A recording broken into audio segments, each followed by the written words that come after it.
Hello everyone, welcome to the SmartStart for ENC 2021.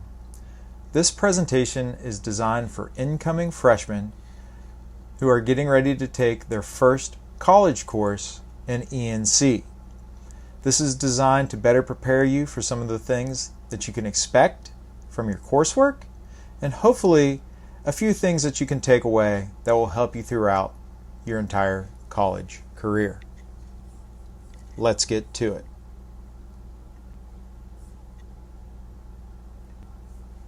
So the first question I have for you today is, you're in an ENC class, now what? A lot of incoming freshmen feel pretty similar about this topic whenever I broach it with them. You know, they often ask me, why do I need to learn how to write? Some of the things I hear that are very common are, I can already speak English, I can write well enough, I don't need to practice. It doesn't teach me anything new. You know, I already know everything that I'm going to learn in ENC. Or, I'm never going to use this once I'm out of school. There's a lot of pushback against your ENC courses for a lot of incoming freshmen. You've been speaking and writing English for a lot of your life, even if it isn't your first language. So, as one of those mandatory courses, there's a little bit of resentment towards it. Hopefully, we can debunk some of those issues and figure out why it's important to take ENC, and also some things that will help you succeed in that class.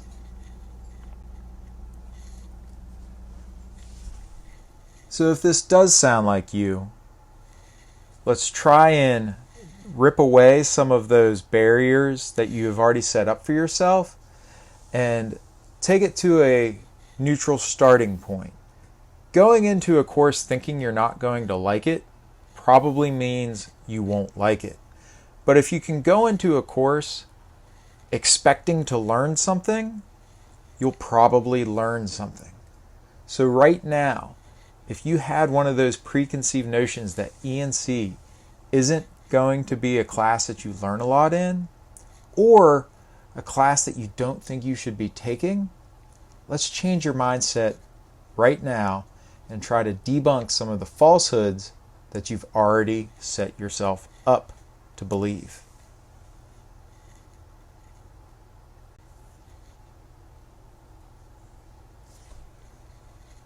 Writing is extremely important. And there are numerous reasons why you need to learn to write. Before we can understand why you need to learn to write, though, we need to understand what writing is. What I'm hoping is that this process is going to demonstrate to you what you'll be doing in some of your ENC courses and during some of your time here at HCC. So, let's get to it. So, if I were to ask many of you, what is writing? You might give me, it's just writing something down. It's putting pen to paper. You know, it's any number of things. Some of you, however, might Google it. That's what a lot of college kids do these days. So we'll start there. If you type into your phone, what is writing? Almighty Google is going to give you this definition: the activity or skill of making coherent words on paper and composing text.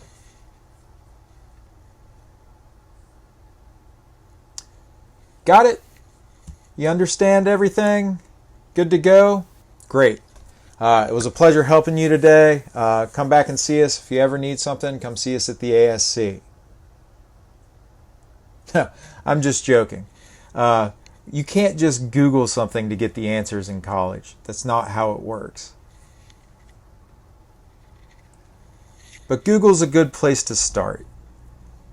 It can give us the idea of what writing is, but you have to delve deeper.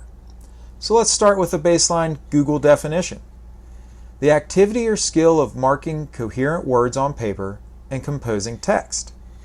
Now, reading this sentence, I'd say that you probably understand and could give me a pretty reasonable definition for most of these words, but some of them, composing, coherent, you might not be able to articulate to me in a very academic way. So, whenever you're writing throughout your college career, one of the things you're going to want to do is start delving deeper into these words you don't understand. Let's take coherent, for instance. We do another Google search on coherent. Definition number 1 tells us it's logical and consistent.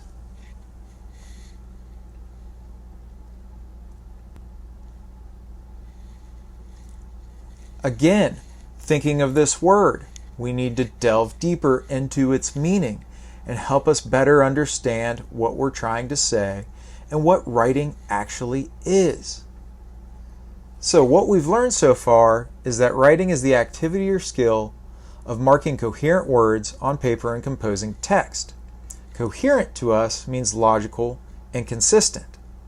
What are logical and consistent? Well, logical is characterized by or capable of clear, sound reasoning, and consistent is unchanging in nature, standard, or effect over time.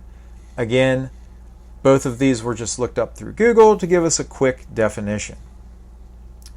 Looking at the definition for logical, though, I'm curious. Do you know what reasoning is? Reasoning is the action of thinking about something in a logical, sensible way. Now, delving into that actual definition, unpacking some of these words that we might not have been able to articulate fully without going in and reading the definitions, we can start to formulate a very concise and clear idea of what writing is. And that is simply formalized thinking.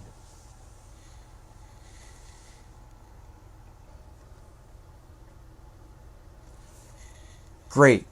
Now that we know that writing and thinking go hand in hand, we can talk a little bit about what writing and thinking do for you. They help you identify problems. They help you find ways to speak on your problems.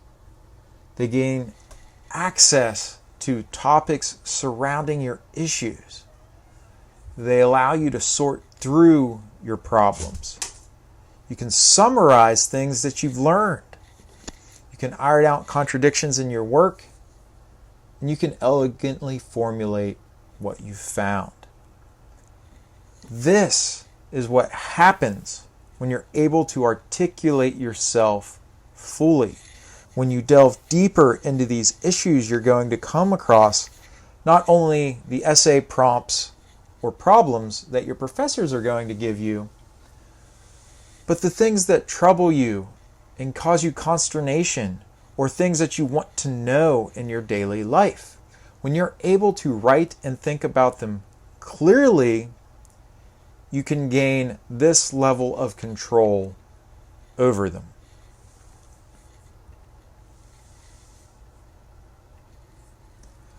What this looks like in the academic setting is similar to this. The first thing it does is allow you to identify the right words, which then allows you to identify the right phrases, which then allows you to make the proper sentence choices. Then you can organize your sentences into paragraphs. From there, your paragraphs in the proper sequence. All of this leading to a proper argument in the form of a coherent essay.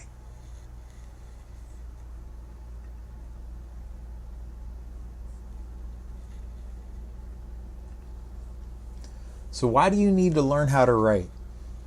Well, we've already established that it's connected to your thinking, which you do every day. We've established that it's going to allow you to articulate yourself in a very clear, concise manner. We've also looked at how it's going to help you craft an essay. But beyond that, it's going to be because you're going to come across it every day of your life. Things that are very important. And if you can think and articulate yourself deeply and clearly, you can conquer the world. You can ask for money and grants and scholarships. You can articulate yourself in cover letters and resumes. You can give presentations and speeches that can motivate and move people. Literally change people's lives. So let's practice doing this.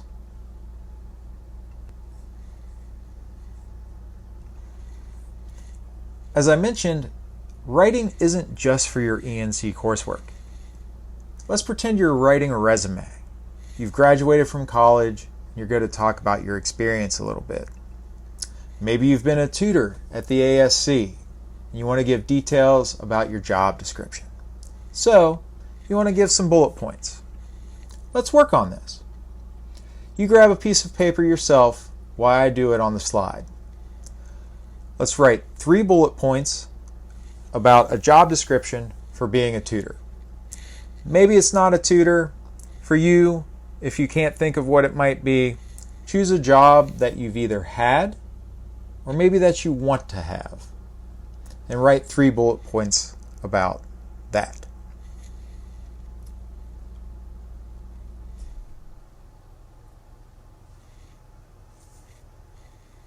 Great. Let's see what we wrote. Helped students with essays, created pamphlets, and gave orientations. Those are 3 different things that all of my tutors do every semester that we have at HCC. Now, would these be deeply articulate? Not really. Do they really stand out in a crowd? Probably not. You think we could do better? I'd say so. Hopefully yours look a little bit better than this, but I still think we could work a little bit on them. Let's try again.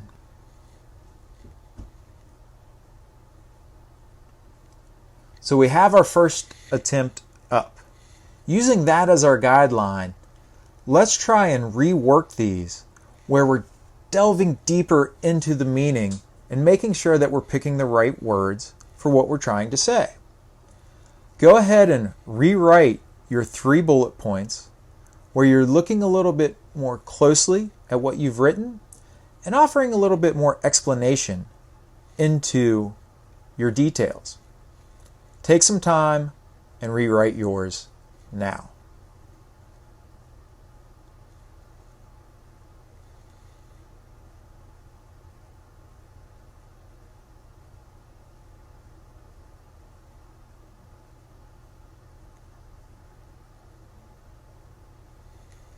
Great. Let's see how we did. So for our second attempt, we were going to rewrite help students with essays. What we've changed it to is assisted students with assignments such as essays, lab reports, and personal purpose statements. Now we've articulated a little bit more as to what we're actually working on.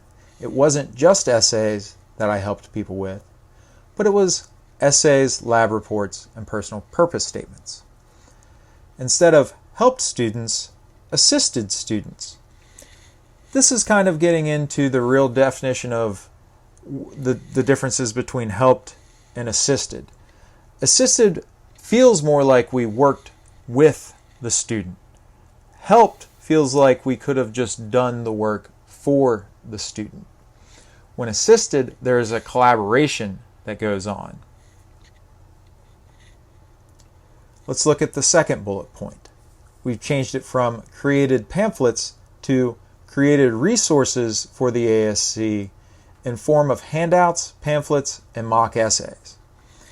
And it's okay, we have a bit of a typo on there, but you can see that we've changed some of the words on there from not just pamphlets to resources, which is a more all-encompassing term, and then later go on to define what those resources were. We also bring back the ASC, which hopefully earlier in our resume we would have mentioned is the Academic Success Center. Great. Now, our final attempt, gave orientations. We've crafted that into gave orientations to classrooms explaining what the ASC is and does. So how do you feel now? Do you feel like you are where you want this to be? Do you feel like you stand out in a crowd? Do you feel like a hiring manager is going to look at this and be like, that's the person I want?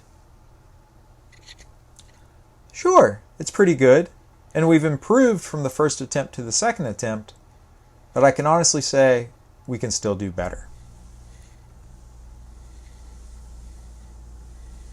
So, keeping our first and second attempt in mind, let's try one more time to rewrite our 3 bullet points from the second attempt into something that is specific, articulate, and accurate. Let's really dive into this and really think about what it is that we've done at this position.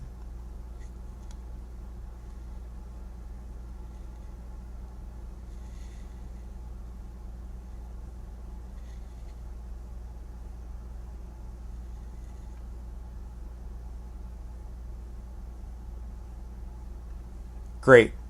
Let's see how we did.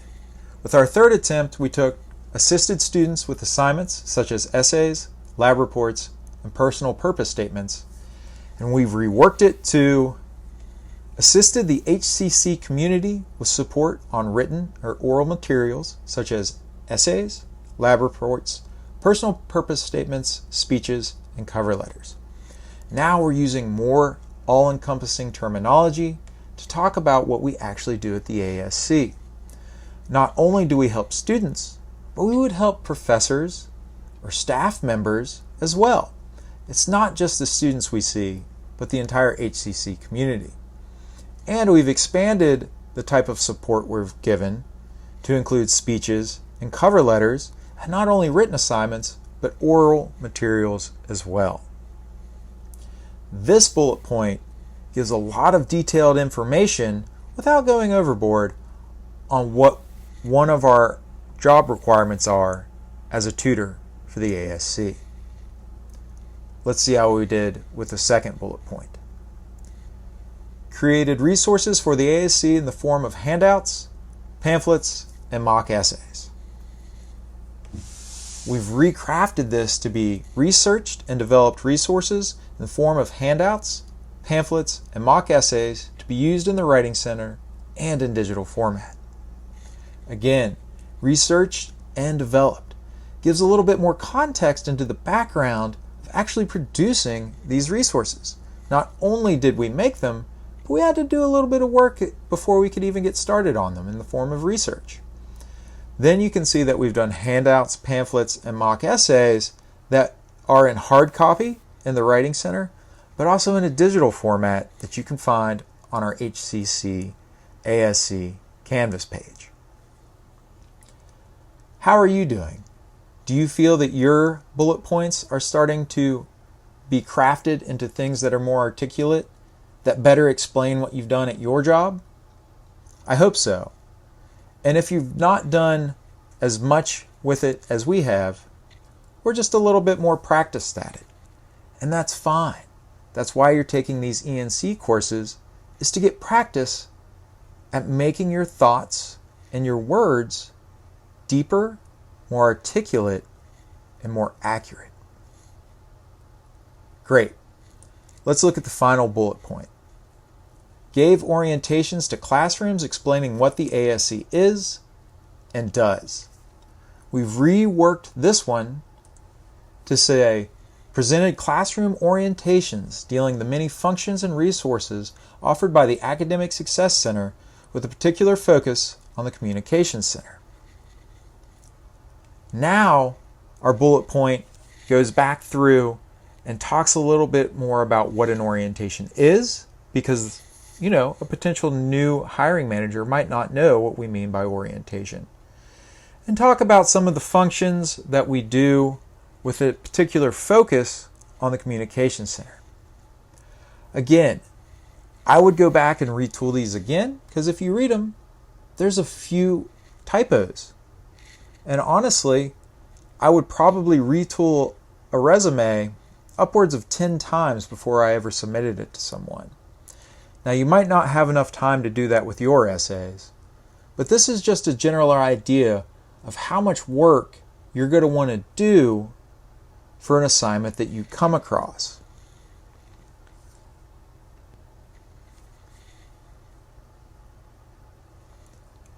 So, as you begin your journey through E&C, I want you to keep in mind some of the things we've done today during this presentation.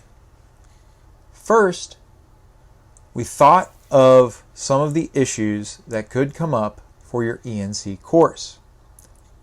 We thought a lot about writing.